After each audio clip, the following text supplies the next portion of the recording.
Pelo sinal da Santa Cruz, livrai-nos Deus nosso Senhor dos nossos inimigos. Em nome do Pai, e do Filho, e do Espírito Santo. Amém. Meu Senhor e meu Deus, eu creio firmemente que estás aqui, que me vês, que me ouves. Adoro-te com profunda reverência. Peço-te perdão dos meus pecados e graça para fazer com fruto este tempo de oração. Minha Mãe Imaculada, São José, meu Pai e Senhor, meu anjo da guarda, intercedei por mim. Nós damos sequência neste momento de oração às nossas meditações a respeito do olhar de Deus. E como eu gosto sempre de lembrar, o olhar de Deus que se manifesta nos santos evangelhos a partir do bom olhar do Senhor Jesus. A partir da imagem do Senhor bom Jesus que nos olha, que nos fita com amor, é que nós fazemos estes momentos de meditação, de reflexão que antecedem a Santa Missa. Hoje, o evangelho que nós utilizamos para a nossa reflexão é o Evangelho de São Marcos, capítulo 10, versículos de 17 a 22. Marcos 10, de 17 a 22. E o tema da nossa reflexão é exatamente Jesus fitou-o com amor. Essa passagem do Evangelho de São Marcos, ela vai narrar que Jesus estava caminhando. E de repente, um jovem corre ao seu encontro. Cai de joelhos, vai dizer o Evangelho. Caiu de joelhos diante dele e perguntou: Bom mestre, que devo fazer para ganhar a vida eterna?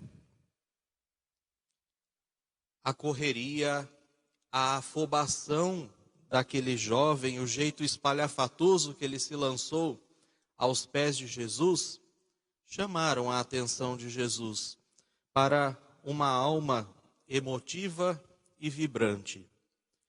E Jesus respondeu a ele: Por que você me chama de bom? Só Deus é bom. E depois respondeu à pergunta do jovem, apontando a ele os mandamentos da lei de Deus. Conheces os mandamentos: não matarás, não cometerás adultério, não roubarás, não levantarás falso testemunho, não defraudarás ninguém, honra pai e mãe. E aquele jovem, contente, alegre pela resposta de Jesus, ele vai dizer: Mestre, tudo isso eu já tenho observado desde a minha adolescência. E o texto vai nos dizer exatamente o versículo que é o tema da nossa reflexão. Jesus olhou para ele e fitou-o com amor. Jesus viu naquele homem, naquele jovem, uma alma desejosa de encontrar a verdadeira alegria. Uma alma desejosa de encontrar a salvação, de encontrar a verdade. Uma alma que perseguia um grande ideal. Então Jesus vai dizer a ele: só te falta uma coisa. Vai, vende tudo o que tens, dá o dinheiro aos pobres e terás um tesouro no céu. Depois, vem e segue-me. Jesus, com essas palavras, convidava aquele jovem a segui-lo de forma radical, a segui-lo por inteiro, a segui-lo com verdadeira dedicação a Deus, exatamente como os apóstolos já vinham fazendo. Havia um grupo de homens que já seguia Jesus desta maneira, abrindo mão de tudo, deixando tudo, seguiram Jesus. Deixaram para trás os seus barcos, deixaram para trás a sua banca de impostos, deixaram para trás tudo, deixaram para trás a família e seguiram o Senhor.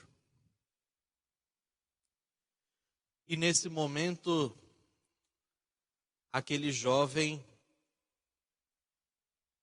desanimou. Se nós pudermos imaginar o rosto daquele jovem, certamente nós veremos uma mudança radical no rosto daquele jovem. Uma tristeza, uma falta de alegria e de esperança diante da resposta de Jesus.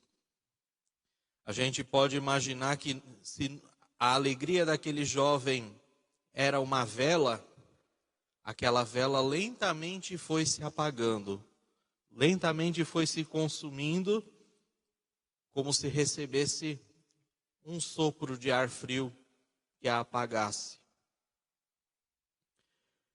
O texto do Evangelho vai nos dizer: ao ouvir isso, ele ficou pesaroso por causa desta palavra e foi embora cheio de tristeza, pois possuía muitos bens. Consequentemente, após essa passagem, o jovem rico desapareceu das páginas do Santo Evangelho. Nada mais se ouviu falar daquele jovem.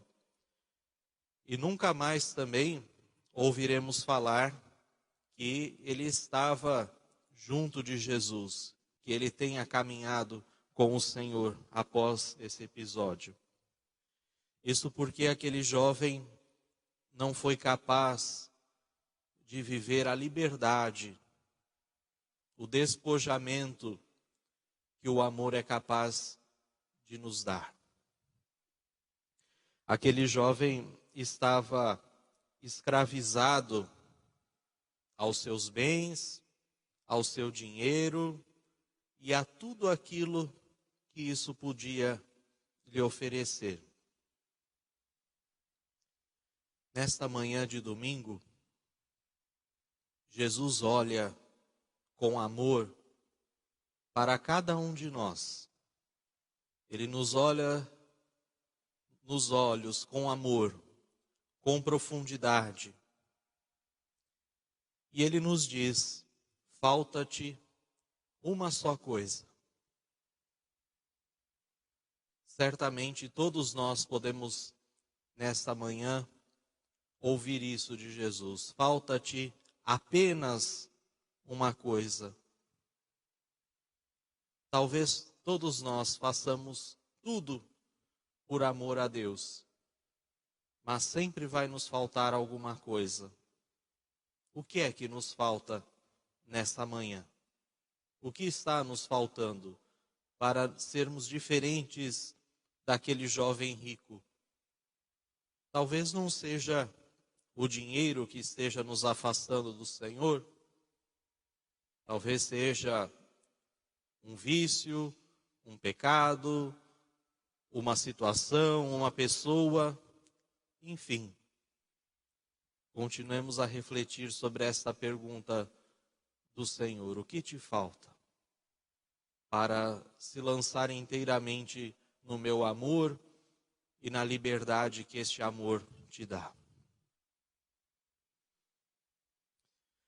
Jesus, de acordo com a nossa situação de vida, de acordo com o nosso estado de vida, ele vai nos pedir uma radicalidade de amor diferente.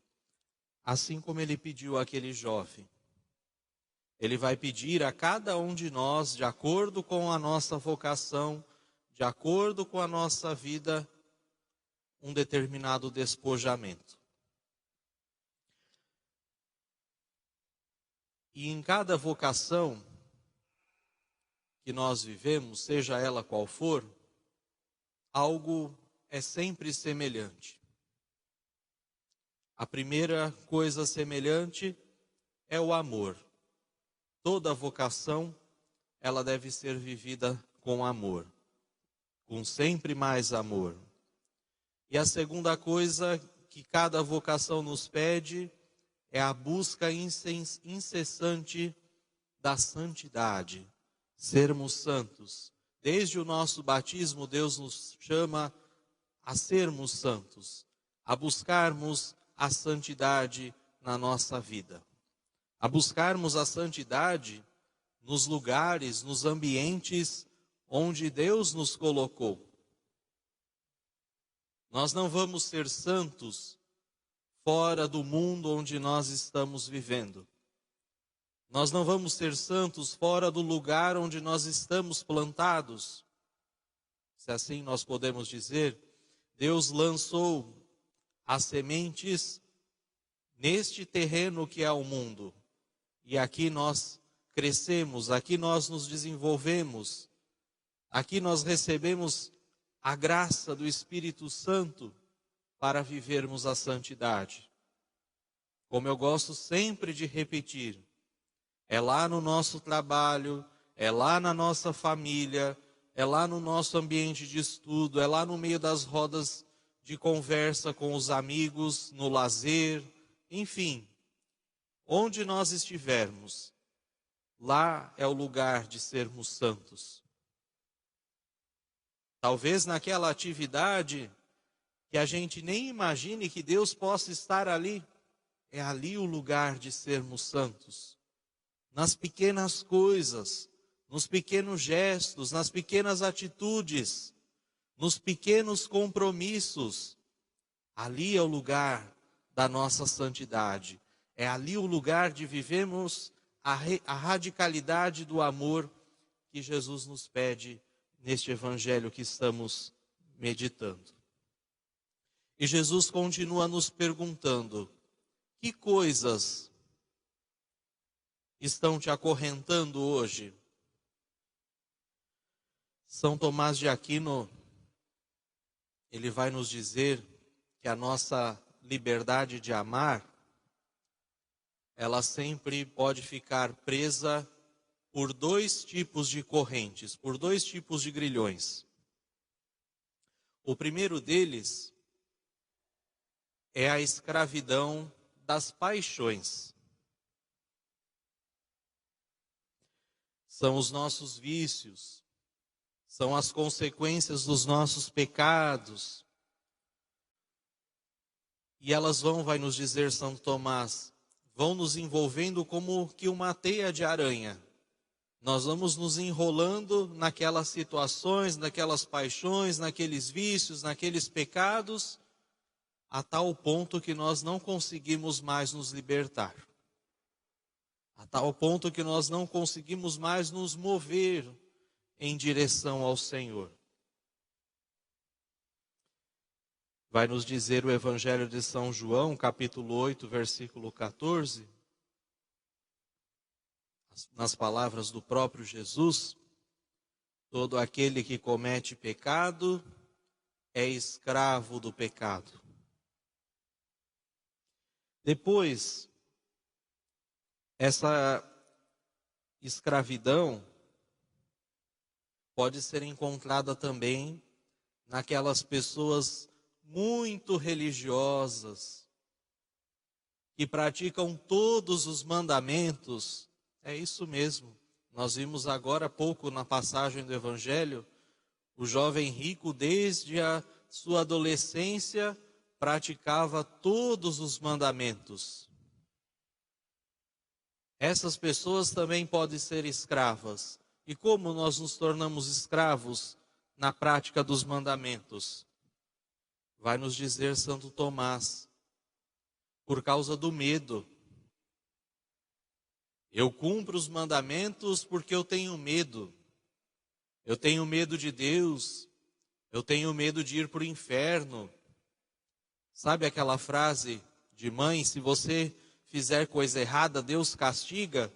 Isso fica na nossa alma, isso fica no nosso coração.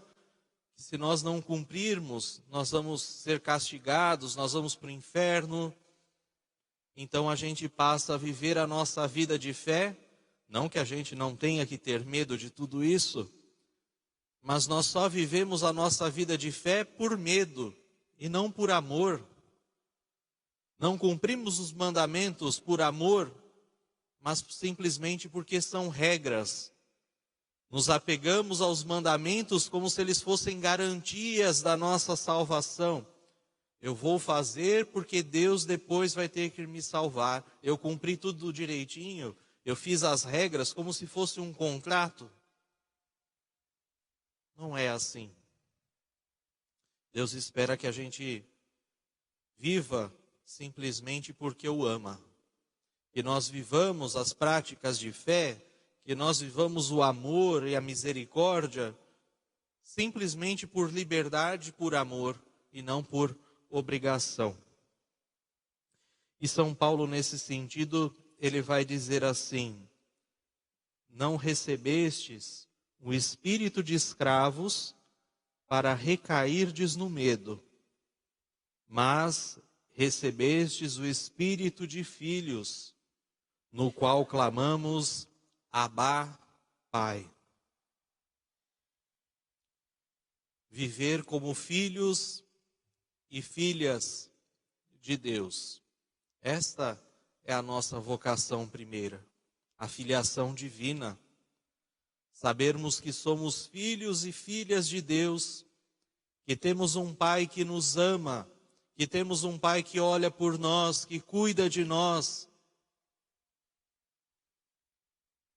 E que porque Ele nos ama, nós somos capazes de amar. Porque Ele nos amou primeiro, nós somos capazes de amar os nossos irmãos e irmãs. Então termos essa consciência não de escravos do pecado, porque nós podemos muito bem continuarmos escravos dos nossos pecados, mesmo sem praticá-los, porque nós vivemos sempre em função dele, sempre em função do medo e da obrigação de agradar a Deus. E não é isso que Deus espera de nós. Ele nos espera que o amor aos seus mandamentos, que o amor a Ele e aos irmãos, seja feito na liberdade. E ainda voltando àquela cena do jovem rico, que disse não para Jesus, nós podemos perceber que quando nós dizemos sim a Deus, exatamente ao contrário daquele jovem, as asas de liberdade interior do nosso coração, elas crescem cada vez mais. Elas criam cada vez mais espaço na nossa vida.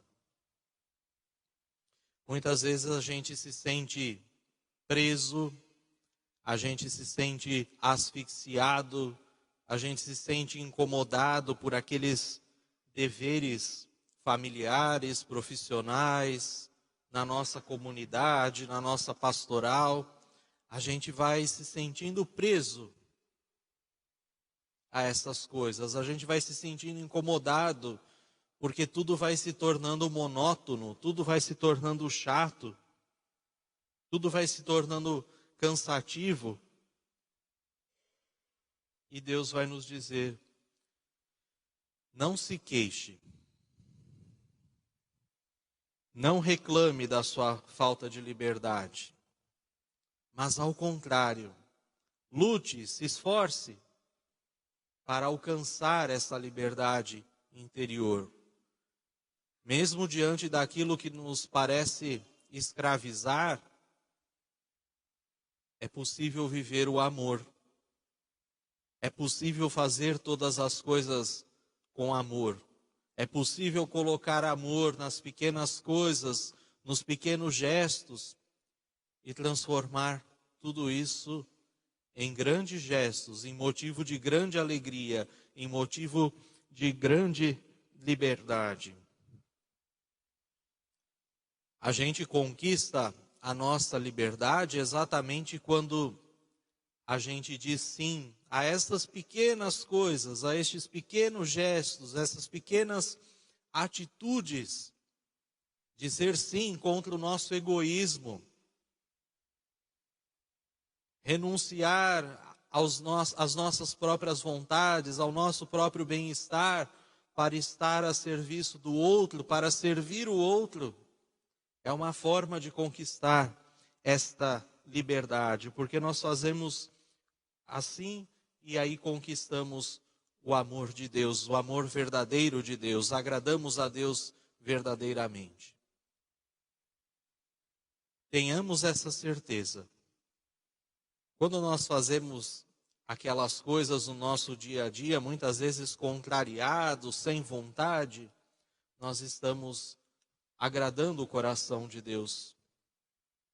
Porque quando agimos contra a nossa própria vontade, estamos fazendo aquela que é a vontade de Deus.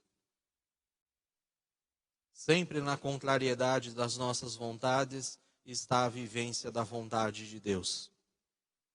Seja por amor a Ele, seja por amor aos nossos irmãos e irmãs, cumprir a sua vontade sempre nos trará a sensação de alegria, de liberdade, de paz. Portanto, irmãos e irmãs, neste domingo, peçamos a Deus a sua graça para não acabarmos tal e qual o jovem rico. Que o nosso fim, que a nossa vida não termine como terminou a vida daquele jovem, que foi inclusive esquecido das páginas do Evangelho. Que através da vivência do amor a Deus, aos irmãos, através da nossa liberdade de nos entregarmos por inteiro a Deus, nós possamos marcar a nossa vida, marcar a nossa história, ser presença na vida dos outros. Amém.